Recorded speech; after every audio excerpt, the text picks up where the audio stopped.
السلام علیکم and welcome to نیا دور نیوز بلیٹن۔ میں ہوں حسن افتخار، لے کر آیا ہوں آپ کے لیے اب تک کی تازہ ترین خبریں۔ سب سے پہلی خبر یہ ہے کہ پاکستان کا اقوام متحدہ سے فلسطین میں جنگ بندی فوری روکنے کے اقدامات کا مطالبہ۔ ترجمان دفتر خارجہ ممتاز زہرا بلوچ کا کہنا ہے کہ پاکستان غزہ میں اسرائیل کے حملے کی شدید الفاظ میں مذمت کرتے ہوئے اقوام متحدہ سے مطالبہ کرتا ہے کہ سیز فائر کے اقدامات کے لیے بھرپور کوششیں کی جائیں۔ ممتاز زہرا بلوچ کا ہفتہ وار پریس کانفرنس کرتے ہوئے کہنا تھا کہ کونسل آف فارن منسٹرز کے اجلاس میں نگران وزیر خارجہ جلیل عباس جیلانی نے مسئلہ کشمیر پر روشنی ڈالی۔ مقبوضہ کشمیر میں انسانی حقوق کی سنگین خلاف ورزیاں ہو رہی ہیں۔ حریت جماعتوں پر بھارتی حکومت پابندیاں عائد کر رہی ہے۔ کشمیریوں کو ان کی مرضی کے مطابق حق خود ارادیت ملنا چاہیے۔ حماس اسرائیل کشیدگی پر گفتگو کرتے ہوئے ترجمان دفتر خارجہ کا کہنا تھا پاکستان غزہ میں اسرائیل کی جارحیت کی شدید مذمت کرتا ہے۔ غزہ میں شہری آبادی کو نشانہ بنایا گیا جس میں معصوم بچے اور خواتین بھی شہید ہوئے۔ ترجمان دفتر خارجہ کا کہنا تھا کہ فلسطینیوں کے خلاف اسرائیل امتیازی سلوک برت رہا ہے۔ نہتے فلسطینیوں پر اسرائیل کی طرف سے زمین تنگ کی جا رہی ہے۔ اقوام متحدہ سے مطالبہ کرتے ہیں کہ سیز فائر کی بھرپور کوشش کرے۔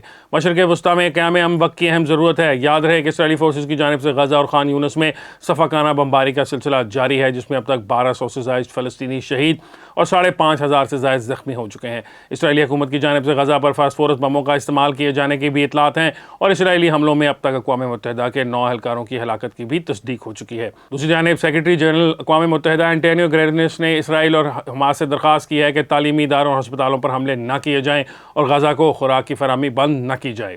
اگلی خبر یہ ہے کہ پولیس کرائے کی پولیس بن گئی، ریاست کرپشن اور سمگلنگ میں معاونت کرتی ہے، یہ کہنا ہے چیف جسٹس کا۔ چیف جسٹس آف پاکستان قاضی فائز عیسیٰ نے 70 تولے سونا کمیٹی کے کیس میں ریمارکس دیے کہ لگتا ہے پولیس کرائے کی پولیس بن گئی ہے اور ریاست کرپشن اور سمگلنگ کرنے میں معاونت کرتی ہے۔ سونے کی کمیٹی نکلنے پر سونا فراہم نہ کرنے سے متعلق کیس کی سماعت میں چیف جسٹس آف پاکستان قاضی فائز عیسیٰ کی سربراہی میں 3 رکنی بینچ نے سماعت کی۔ دوران سماعت عدالت نے غیر معیاری تفتیش پر پروسیکیوشن پر برہمی کا اظہار کرتے ہوئے کہا کمیٹی گرفتار ملزم نے بنائی اور تفتیش اہل خانہ سے ہوئی۔ ایڈیشنل پروسیکیوٹر نے عدالت کو بتایا کہ 10 گرام سونے کی کمیٹی نکلنے پر سونا دان نہیں کیا گیا، جس پر عدالت نے استفسار کیا کہ گرفتار سونار نے کتنا سونا کمیٹی کے ذریعے دینا تھا۔ مدعی نے بتایا کہ کمیٹی سے نکلنے والا 70 تولہ سونا نہیں دیا گیا۔ چیف جسٹس آف پاکستان نے ریمارکس دیے کہ 1.5 کروڑ مالیت سونے کا کوئی انکم ٹیکس ادا نہیں کیا گیا۔ یہ سونا کہاں سے آتا ہے، اس کی قانونی حیثیت کیا ہے؟ ریاست کرپشن اور سمگلنگ کرنے میں معاونت کرتی ہے۔ جسٹس قاضی فائز عیسیٰ کا کہنا تھا کہ اس کیس میں اصل ملزم تو پولیس کو بنانا چاہیے، پولیس والے سونے کا صرف اپنے مطلب کے لیے ہی پوچھے گا۔ لگتا ہے پولیس اب کرائے کی پولیس بن گئی ہے، پولیس کی اپنی عزت بھی کوئی نہیں رہی۔ ادارے کی عزت ہونی چاہیے، پولیس اور پٹواریوں کا شاہی سسٹم ختم ہونا چاہیے۔ سپریم کورٹ نے سونے کی کمیٹی میں گرفتار ملزم کی ضمانت منظور کرتے ہوئے ملزم کو 2 لاکھ روپے کے مچلقے جمع کروانے کا حکم دے دیا۔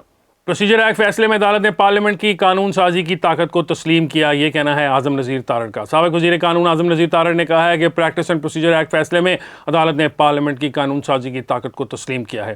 جیو نیوز سے خصوصی گفتگو کرتے ہوئے اعظم نذیر تارڑ نے کہا الیکشن ایکٹ 2017 میں 5 سال کی نااہلی سے متعلق ترمیم ہوئی۔ قانون کہتا ہے جہاں آئین کچھ نہ ہو تو قانون سازی سے آگے بڑھا جا سکتا ہے۔ انہوں نے کہا پارلیمنٹ الیکشن ایکٹ قانون سازی کے بعد نواز شریف اور دیگر لوگ جنہیں تاحیات نااہل کیا گیا تھا وہ اہل ہیں۔ نواز شریف اب اس قانون سازی کے تناظر میں اہل ہیں۔ سابق وزیر قانون کا کہنا تھا کہ سپریم کورٹ نے پریکٹس اینڈ پروسیجر کا بہت اچھا فیصلہ دیا۔ عدالت نے پارلیمنٹ کی قانون سازی کی طاقت کو تسلیم کیا ہے، عدالتی فیصلے نے پارلیمنٹ کو مضبوط کیا ہے۔ اعظم نذیر تارڑ نے مزید کہا کہ ہم بطور بار نمائندہ اور پارلیمنٹ کا حصہ ہونے کے ناطے ججز تعیناتی کا مطالبہ کرتے ہیں۔ سپریم کورٹ کے ساتھ ساتھ سندھ، پشاور اور لاہور ہائی کورٹ میں بھی ججز کی اسامیاں خالی ہیں، لہٰذا تمام ہائی کورٹس میں ججز کی خالی اسامیوں پر تعیناتیاں ہونی چاہیے۔ اگلی خبر یہ ہے کہ اگر مجھے عثمان ڈار اور صداقت عباسی کی طرح کوئی کام کرنا ہوتا تو کر چکا ہوتا، یہ کہنا ہے اسد عمر کا۔ پی ٹی آئی کے سابق جنرل سیکرٹری اسد عمر نے کہا ہے کہ اگر مجھے عثمان ڈار اور صداقت عباسی کی طرح کوئی ایسا کام کرنا ہوتا تو کر چکا ہوتا۔ اسلام آباد میں صحافیوں سے بات چیت کے دوران صحافی نے اسد عمر سے سوال کیا کہ سپریم کورٹ کا کل کا فیصلہ کیسے دیکھتے ہیں؟ اس پر اسد عمر نے عدالت کا فیصلہ درست قرار دیا۔ صحافی نے پوچھا کہ نواز شریف وطن واپس آئیں گے؟ اسد عمر نے کہا اس فیصلے کے بعد یہ اچھا سوال ہے کہ نواز شریف واپس آئیں گے یا نہیں۔ سپریم کورٹ کے فیصلے کے بعد شہباز شریف کیوں خوش ہیں؟ یہ میرا معصومانہ سوال ہے آپ سے۔ ایک فیصلے پر تحریک انصاف بھی خوش ہے اور شہباز شریف بھی خوش ہیں۔ صحافی نے سوال کیا کہ سائفر کیس میں چیئرمین پی ٹی آئی اندر ہیں اور آپ کو ریلیف مل گیا۔ اس پر اسد عمر نے کہا سائفر کیس میں الزام یہ ہے کہ جنہیں ملا انہوں نے ٹھیک استعمال نہیں کیا، ہمارا ماننا ہے کہ قانونی استعمال کیا ہے۔ سائفر 4 لوگوں میں آتا ہے، وزیر اعظم، وزیر خارجہ، آرمی چیف اور D G I S I. Planning minister کہاں سے آ گیا؟ ایف آئی آر میں میرا صرف نام آیا ہے۔ صحافی نے پوچھا عثمان ڈار اور صداقت عباسی کی طرح کیا آپ بھی پروگرام میں جائیں گے؟ اس پر اسد عمر نے کہا اگر مجھے کوئی ایسا کام کرنا ہوتا تو میں اب تک کر چکا ہوتا۔ چیئرمین پی ٹی آئی کا سائفر کیس کی کارروائی رکوانے کے لیے عدالت سے رجوع۔